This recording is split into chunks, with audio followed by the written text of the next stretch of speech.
এর মাঝে আমাদেরকে অনুপ্রাণিত করেছেন উপস্থিত হয়ে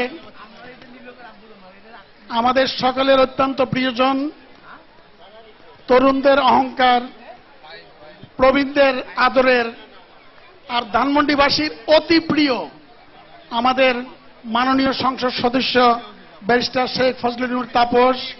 উনি আমাদের মাঝে প্রধান অতিথি হিসেবে সস্ত্রীক সপরিবারে উনি উপস্থিত হয়েছেন। ওয়ালাইকুম। উপস্থিত সকল আমার প্রিয় এলাকাবাসী এবং সমগ্র দেশবাসীকে জানাই শুভ নববর্ষ, নববর্ষের অভিনন্দন এবং শুভেচ্ছা।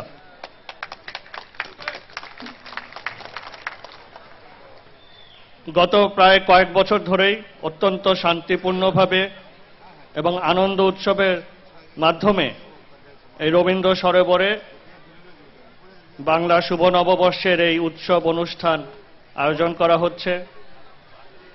আমি বিশ্বাস করি যে অবশ্যই আমার প্রিয় এলাকাবাসী সহ সমগ্র দেশবাসী যারা এখানে এসে এই অনুষ্ঠান উপভোগ করছেন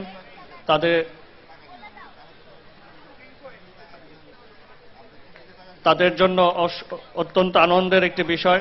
আমি এই কারণে ধানমন্ডি রিক্রিয়েশন ক্লাব এবং আজকে এই অনুষ্ঠান আয়োজনে যারা সক্রিয়ভাবে সহযোগিতা করেছেন, আইএফআইসি ব্যাংক, এটিএন বাংলা এবং অন্যান্য প্রতিষ্ঠান, সকলকে আমার আন্তরিক ধন্যবাদ জানাচ্ছি।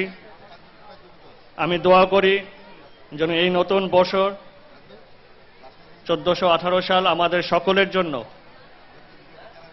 শান্তি, সমৃদ্ধি, সুখ এবং আনন্দ সকলের জীবনে এনে দিক, সেটাই আল্লাহ রাব্বুল আলামিনের কাছে দোয়া করি।